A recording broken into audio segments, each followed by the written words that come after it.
Hello বন্ধুরা, আমি আবার নতুন দিন নিয়ে আজকে নতুন দিনের সাথে সাথে নতুন বছরও, মানে আজকে হলো হ্যাপি নিউ ইয়ার। কিন্তু একটা দুঃখের ব্যাপারও আছে।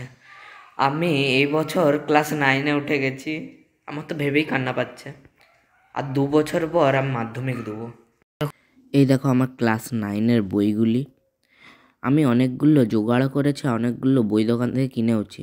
অনেকটা পড়াও হয়ে গেছে। পড়ে বুঝলাম আমাদের সিলেবাসটা অনেক কঠিন আছে। আপাতত আমি বসে আছি গেস্ট রুমে, কারণ এইখানে দারুণ রোদ দেয়। শীতকালে এইটা পারফেক্ট জায়গা বসার জন্য।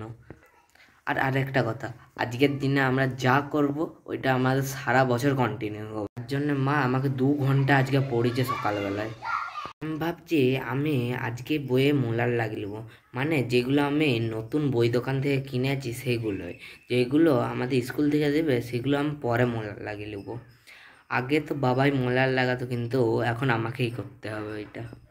এই দেখো, দেখতেই পাচ্ছ আমি রোদে কত কষ্ট করে মোলার দিচ্ছি। আমি স্নান করে খাবার খেতে বসে গেছি। আজকে আমি যা খাচ্ছি আমাকে সারা বছর তাই খেতে। তো বিকেল হয়ে গেছে, আমি টিউশন যাব। আজকেও আমাকে টিউশন যেতে হচ্ছে, মানে সারা বছর আমি টিউশন যাব। তো এরপর আমি টিউশন যাই, পরে দেখা করব। আমি টিউশন থেকে চলে এলাম দিদির সঙ্গে মোমো খেতে। আমি খেলাম চিকেন তন্দুরি মোমো আর দিদি খেলো কুরকুরে মোমো। তারপরে আমরা চলে এলাম আমাদের রঘুনাথপুরের ফেমাস পাহাড় মেলায়। এই দেখো আমার দিদিটাকে কেমন সেজেছে। আর এইখানে দেখো কত সুন্দর সাজিয়েছে। আমার তো এইখানে দারুণ লাগলো। আমি এইখানে কটা ফটোও তুললাম। এখানে দেখো রাধাকৃষ্ণ, আর এইখানে অনেক মূর্তিও আছে, তোমরা দেখতেই পাচ্ছ। তারপরে একটা দোকানে এসে আমার দিদি খেয়ে নিল পাপড়ি চাট। তার সঙ্গে সঙ্গে আমিও একটু টেস্ট করে নিই। তারপরে আমরা মেলার ভিতরে ঢুকে গেলাম। আর এইখানে দেখো একটা অনুষ্ঠান চলছে নাচের। আর এইখানে কত সফট টয়েস দেখো। আর এই সফট টয়েসটাকে দেখো, দুদিকে দু রকম, আমার মতন। মুখে এক কথা আর মনে আরেক কথা। এবারে মেলাতে তাও কম ভিড় আছে। আগের বারে তো তোমরা জানোই কত ভিড় ছিল। আর এইখানে দেখো কত দোকান আছে। আর এই দেখো কত রং বেরঙের ব্যাগ।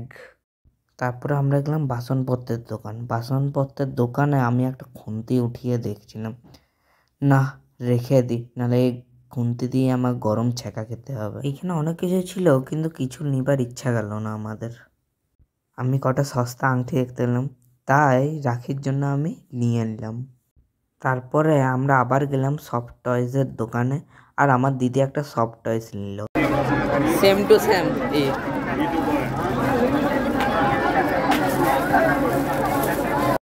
এই দেখো আজকাল নেকলেসও ভারতের ছবি দেওয়া আছে। এই দেখো আমার দিদি বলছে লাইক আর সাবস্ক্রাইব করতে। এরপরে আমরা চলে এলাম পাঁশকুড়া চপের দোকানে চপ খেতে।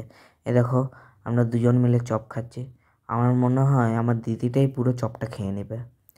তারপর আমরা খেলাম মথুরার কেক। এ দেখো মথুরার কেক কত সুন্দর লাগছে। আর এইটা ওই সব খেয়ে নিচ্ছে, আমাকে একটুও দিচ্ছে না, রাক্ষসী কোথাকারে। অবশ্য খাবারের দিক থেকে আমি আমার দিদির থেকে কোনো কম নই। সরি সরি, এইটা আমি কি বলে ফেলছি। তারপরে আমরা এসে গেলাম নাগরদোলনা আর ব্রেক ডান্সের কাছে, কিন্তু আমরা চাপলাম না। না হলে যা আমরা গিললাম, মানে খেলাম, সেগুলো তখনই বেরিয়ে যেত।